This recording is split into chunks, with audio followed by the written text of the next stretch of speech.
Hello, and welcome to the Yes You May live stream podcast with me, Amanda May Gray. Today, I have a very special guest, Miss Michelle Hanchey, on to talk all things business and resilience, because she has been a business owner multiple times over and somebody that I really look up to in terms of learning all that jazz. So without further ado, welcome, Miss Michelle. How are you today? I am doing very well. How are you, Amanda? It's so good to I'm be here. good. I'm good. I appreciate you coming on and saying hi to the peoples. Oh, my honor. Thank you. You're very welcome. So I just mentioned it. You own multiple businesses. I want to know right off the bat, how do you get your next business idea when you're in the middle of something else? Or do you typically close it out and then take some time off and work into something new? Well, the multiple businesses are now ongoing. I've got 4 different companies that I run. I can't really say that I run because I've got a group that actually does the day-to-day running of it. But I think opportunities come your way and you just have to be aware of what's available out there and make sure that it fits in real tight with your personal mission, with your vision, and what you want to create within your life. I love that. Creating in your life is important because you can start a business, but if it's not the lifestyle you want, you're not going to be happy. And that's important. You have had businesses for years. Tell me how you ended up starting your first business and how you took that leap from employee. Because I believe, if I did my research correctly, you were a news anchor. Yes. And then went into business ownership from news anchors. So tell me a little bit about that story and process. Well, Amanda, I switched my microphone for a hard hat. And it started with my husband and I, and newlyweds looking for a house, and we found the house we liked.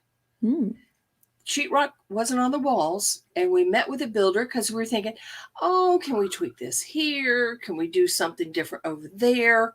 And he walks in, and he must be 300 pounds with his dirty jeans and boots and his suspenders and his white t-shirt that shows his little bit of his belly button. And I'm all excited. This is our first house. Right. And he goes, well, Mrs. Hanchey, he spit on what was to be my floor. No. Oh, yes. Oh, yes. And when you're young, you have great hubris. And as we got in the car, I looked at my husband and I said, darling, if Bubba can build a house, I can build a house. That's how it started. Oh my God, that is such a good story in and of itself. So that was worth it by itself. Oh, poor Bubba. So you went from, were you employed at that time? Did you quit everything and say, I'm going to figure this out? How did that happen? Well, no, I started taking courses in construction. I went to, the school down the street that talked about, wiring and plumbing. And I soon found out I didn't need to know all that as a project manager, right, as a builder. And I built our house. Amazing. I loved it.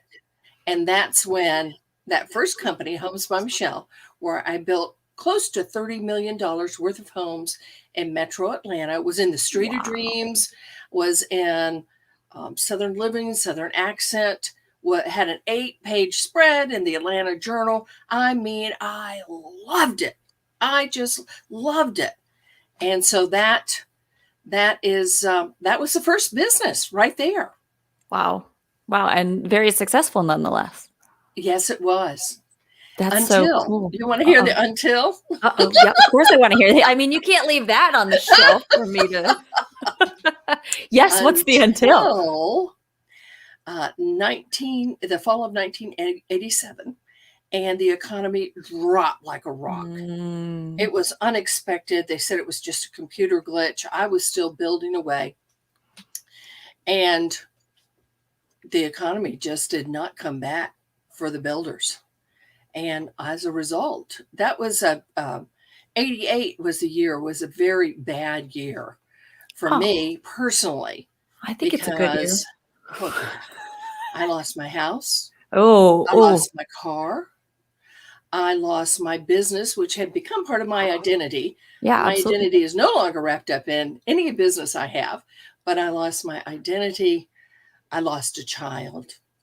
Oh, I had a miscarriage. I lost my stepfather, whom I adored he's very young, 66. wow. Amanda, I even up and lost my dog. My dog Oh, not your died. doggy too. Yeah, and so I could write my country song. But I laugh now, but it was a long time coming. It was so hard.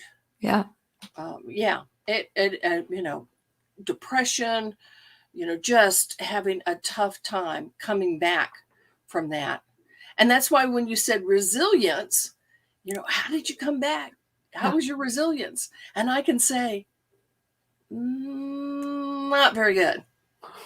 But it ended up, one of the best things to happen to me, because out of that, I learned so much. How to Right. be positive, how to be resilient.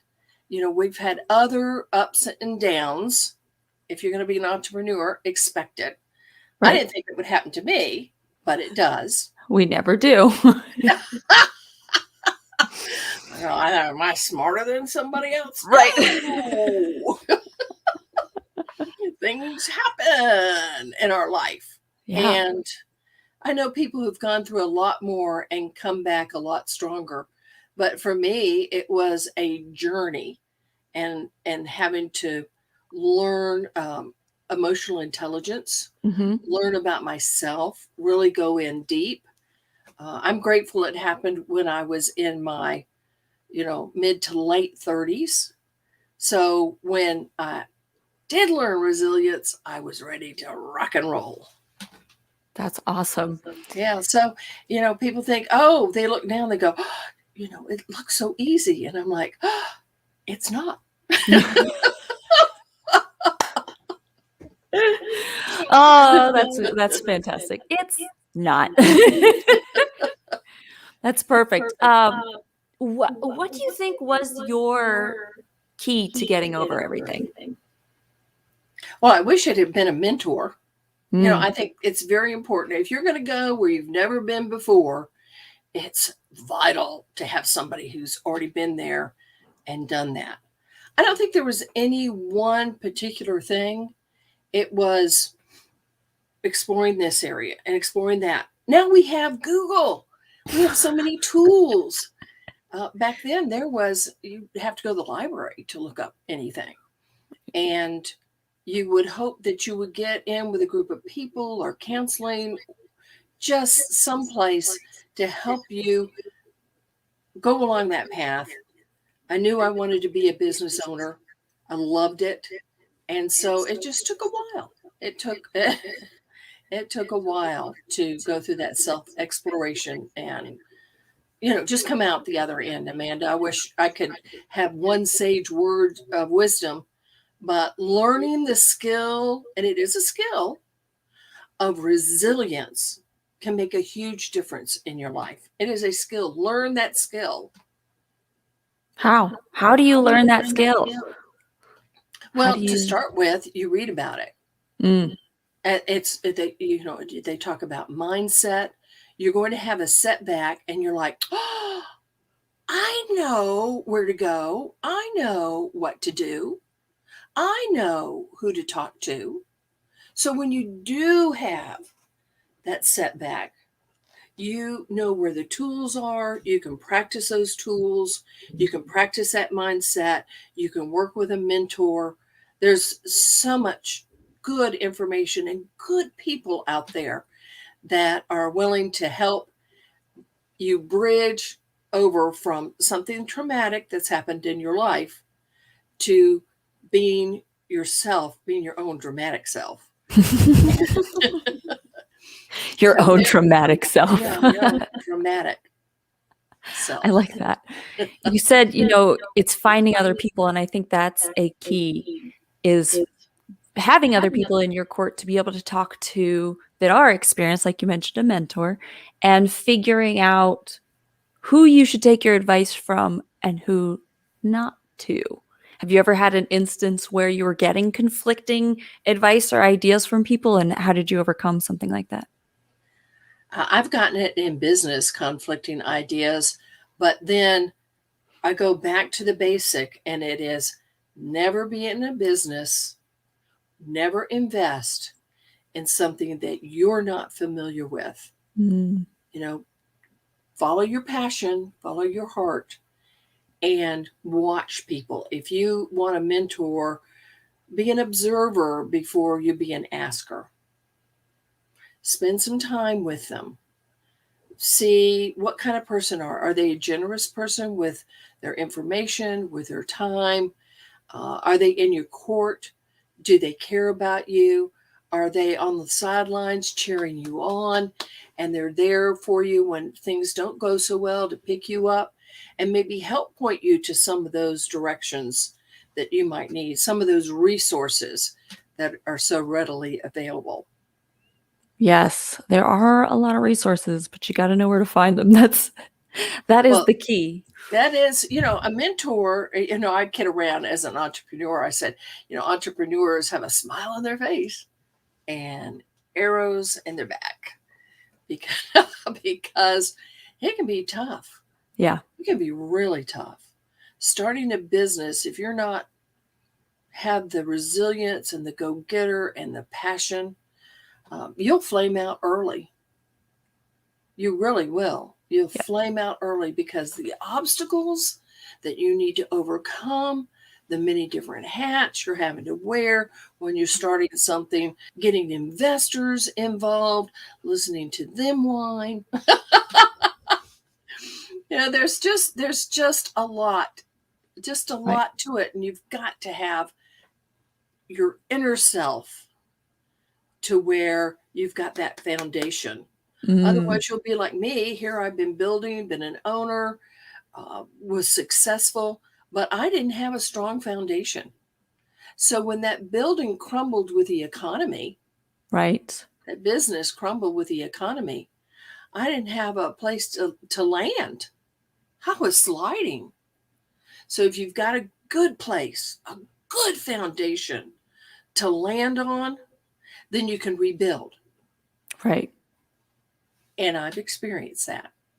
So I've had other companies that have done extremely well, and then something crazy happens, like 2008 for a lot of people, Yep. right? That was a big one. Uh, so I had when that particular building worked hard to build, we could see it crumbling. I had that foundation. And so once you get that, you can start any business, you can gain investors, you can do what you need to do. But if you don't have that in you, that foundation of resilience, you're gonna just be like a sinkhole. Everything will fold in. Like, ugh, just Yeah. over. You said something at the beginning, and I talk a lot about self-confidence and being able to believe in yourself and telling, yes, you may. All right, that's the whole title. How you saw somebody else doing something and figured, if you can do it, I can do it. Is that where you find your inspiration? Is that where you find your own confidence, is seeing other people do things? Or do you think there's something else that gives you that confidence, that permission to be able to go out there and tackle a brand new project or a brand new business? Well, luckily, when I did the first one, I didn't know what I didn't know. I just didn't know what I didn't know, and just went ahead anyway. Right. I figured it out as I went along. And sometimes that's what you have to do. You have to just kind of figure it out as you go along. If you make a misstep, oh, yeah, that's great. I'm going to applaud you because you won't make that again. Right. I kid around with my kids. I mean, I said, okay, I'm going to tell you where all the ruts are and pitfalls and places that you don't want to dip in as you go through this road to be successful. So go and don't make those that I've made. Make your own. Right. Learn from them, but make your own. Make your own. Make your Yep. own mistakes. Yep. That's where a mentor can be so helpful in that they've already been there. They can point those out. Don't worry, you're going to make some anyway, but Right. at least you can avoid a few along the way. Do you think, you mentioned mentors?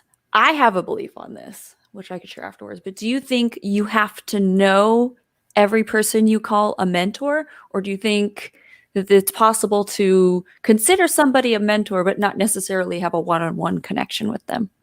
Oh yeah, I am looking at Success University. I think we've talked about this before. And Lewis Howell brings so much information and so many good guests in about different aspects of life. I consider that mentorship, though I don't know him personally. Right. That's a type of mentor. He's younger than I am, much younger, but the information is fantastic. So yes, you can have mentors from afar, but it's always good to have a mentor that really believes in you, whether it's a parent or a loved one or somebody else outside of your family that really believes in you, encourages you. I think that's so important. And that's what I lacked. Yeah. And now I have it in my life. And where I get a lot of that is from mentoring others, watching them succeed. So you'll start getting in your 60s and you'll say, I've gotten so much. How can I give back? How fast can I give back? Who is wanting of some of this that has been given so much to me that I can give it away? And I think a lot of us reach that age and stage in life where I just want to give it away. I want somebody else to have it. I like that. I like that a lot. I think that's one thing people misunderstand about mentors is like A, they don't have to be a one-on-one connection, and B, there's different types of mentors in your life. It's not just the people who have done it before you. It's those supporters who are always there for you, always have your back. And you don't always have to have a mentor who has done the exact same thing. Maybe you can pull from different places with different ideas, because I think anytime you work with other people, you're always going to get a better end result because you can't think of everything yourself. So Well, think of it, Amanda, like friends. You yeah. have some friends, hey, they're fun to party with, but But you she don't want says, to you don't want to take them other places. You have friends that will just sit and listen, but they would, and nor would they want to be the ones that, right. Party. Or you got restaurant friends, you've got all kinds of different friends. Why not have all different kinds of mentors? And I think mentors can evolve, but I think that's the part of that foundation you're talking about is having that support system. To be resilient, I think you also have to have that support system built in or continually be open to finding new opportunities to have more support systems with like-minded people. How do you think you can benefit teaching other people, being a mentor to other people in your own life? Do you think it's just a give back, or do you think it's an enrichment as well that helps your own resiliency and helps your own self-confidence and leadership abilities? I think it's important when you are a mentor, you do get back. And the get back is watching them succeed. For me, it's watching them succeed. For me, it's a check on me to make sure, are you being positive? Are you giving them your very best? And so they push you at the same time you're pushing them to be more, better, greater version of themselves. They're expecting you to be that more, greater version of yourself. Right. You can push one another even when it's in a learning situation. Right. Yeah. Right. That's so awesome. So you are on what number business are you on at this point? Well, I've got 4 ongoing right now. Wow. Wow. Yeah, 4 of 4. them at different phases and stages.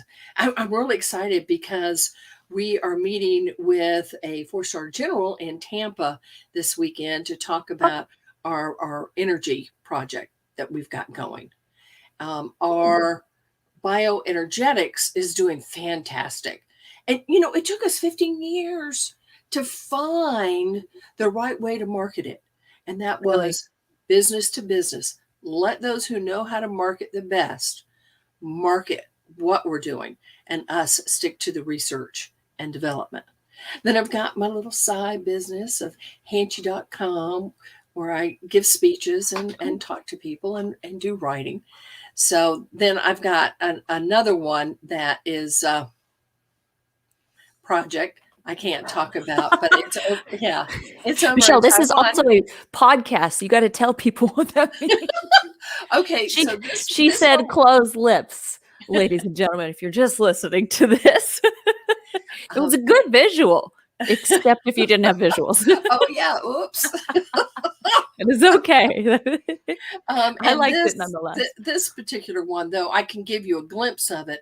It Oh, is hello. being able to use a psychedelic treatment for things like PTSD Oh, yeah. and anxiety, and we're working it out if we can work it out without the use of drugs or chemicals. It's Wow, not that electronic. It's just a very interesting project. So that's the yeah. other company. That's very cool. But you said something that intrigued me. You said it's been taking 15 years to figure out this one business. And if that's not resiliency, I don't know what is. So, how did you get through that 15 years? Were you selling? Were you still kind of making little things here and there? What do you think it took to keep pushing forward, even when you wanted to throw in the towel? Uh, what we're doing with bioenergetics is so important that for us it's a calling. Mm, It's not just a way to make money. In fact, I can remember my husband saying, because he's an applied physicist, okay. we call him the brains and I'm the brawn. He is so Yes, smart. girl. He That's is awesome. so smart. And and he was like, we could do something else where we'd make a lot more money than what we're doing now. And I looked at him and I said, are you kidding me? You know, this is our legacy. Yeah. And so, the good thing about having us being partners in this business is when one's a little down, the other one can pick them up. Oh, nice. And so that partnership has worked out in that respect very well. I love So that, the you want a partnership. challenge? Work with your spouse. Marry the right person. Isn't that some of the advice people give, right? Have a supportive. I think that speaks to communication, though. Being able to communicate with one another is probably a huge factor in not only being able to have a business, but having a healthy, long lasting relationship. What do you think that says? What do you think? That's not really my question. What is my question? Advice for any partnership, whether it's marriage or a business partner. What is the foundation and how do you work through things when there's a disagreement? First of all, there's got to be trust, and trust that the person has your best interest at heart and you Mhm. have that person's best interest at heart, because things will happen and disagreements will happen. Sometimes it's good just to break away and get that amygdala calmed down, because when your amygdala hits and you're angry and you're upset, you're stupid. You go stupid. That's what we say. Okay, I'm stupid, because you do lose up to 50% of your cognitive ability Oh, but when the way you're you said it. You're stupid. It's just like it's true. I'm actually a big proponent. Like when I really get heated, I'm like, I need to take a step away. It's not that, and I think people need to know that that's okay as long as you frame it correctly and you yeah. explain it to the person you're talking to before, after, maybe not during, but like it's okay to take that step away and calm down. clear your head. Maybe that's a walk outside. Maybe that's just, I don't know, going to the other room and doing anything else. But it's important when you get heated or upset to give yourself that permission to have the space. Oh yeah, I used to. My teenagers will. You can have a lot of practice with them. I get Yes, so I know. mad. I get so mad at them. They'd see me go like this. Time out. I need a timeout. I even knew that they needed one, but I needed one because I Right. could feel the heat, and you get those eye rolls and you just want to go right for the jugular. Oh, the infamous teenage eye roll. Oh yeah, they will try a man's soul Mhm. Yes, and a they woman's will. too. That's hilarious.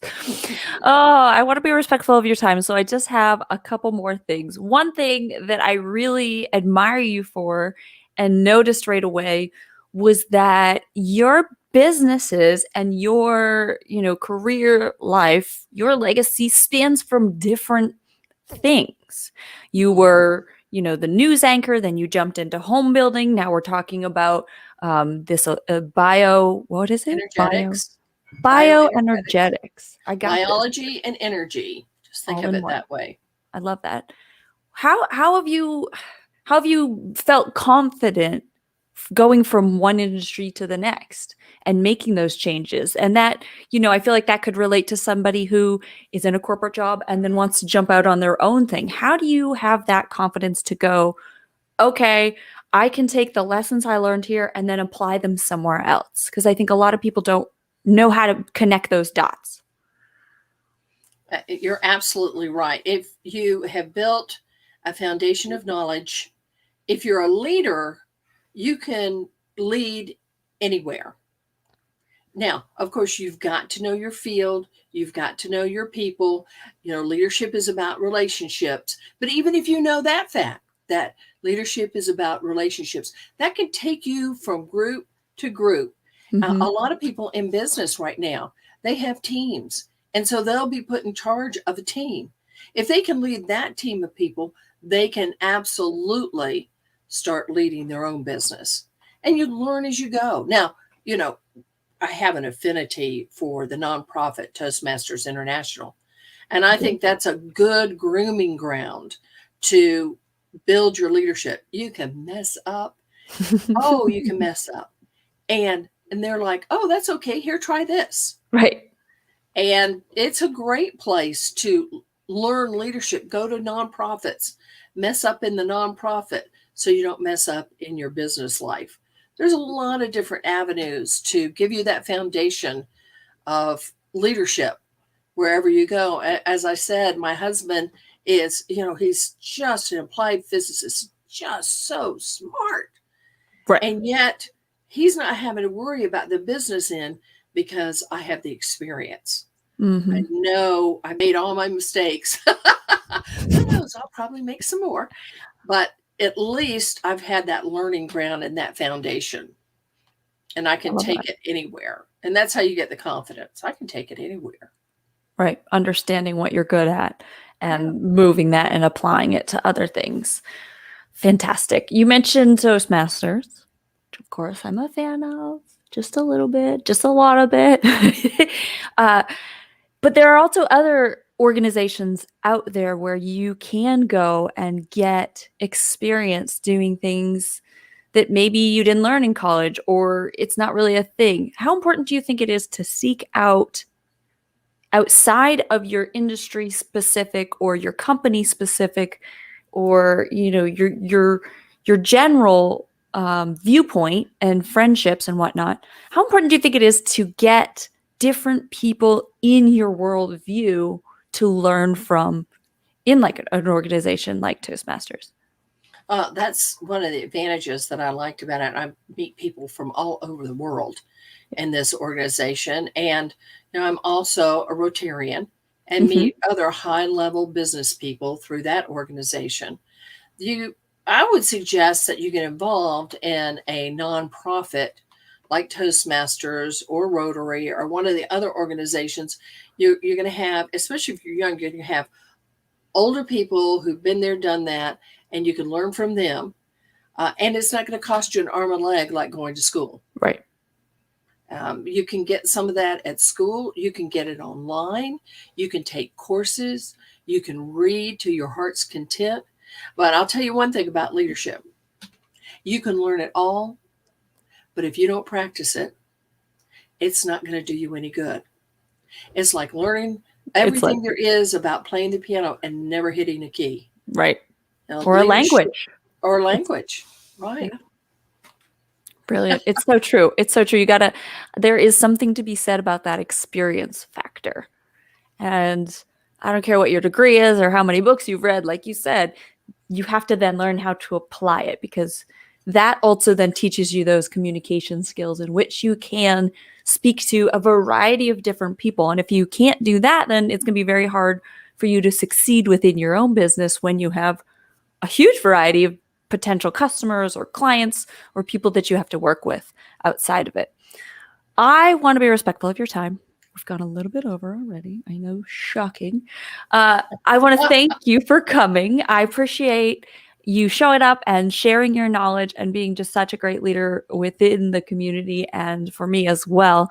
Where can the people find you and look you up if they had any questions, if they wanted to book you as a speaker to come in or work with their organization, or just get to know you a little bit better? The best way to get to know, if you want to know me, is you can go on. I have a number of social media platforms. Michelle Hanchey, Michelle McBurney Hanchey is my Facebook, which is my maiden name. Okay. Back in the day, we were putting that in. Connect with the people from high school. Right. Or you can go and if you're really inspired in your heart, you go, I need to talk to her, then just email me, michelle@hanchey.com, just like my name. And I'll be happy to leave your phone number, or you can leave it in the different social media, LinkedIn, Facebook, Twitter. And I post stuff almost every day there. There it is. Well, I appreciate you. Thank you so much for coming on and blessing us with your knowledge and your wisdom. And I hope you have a beautiful day. I want to thank everybody else for watching. If you've gotten some value out of this, please let us know. If you have any questions, of course, feel free to put them in the comments. Look up the video on YouTube if you're listening to this on the podcast. And as always, remember that you can do anything you put your mind to. And if you need some help or some inspiration, come on back, share this with a friend so that we can help you feel like you can say, yes, I can do anything I want to. Thank you so much. I hope everybody has a beautiful day. Bye.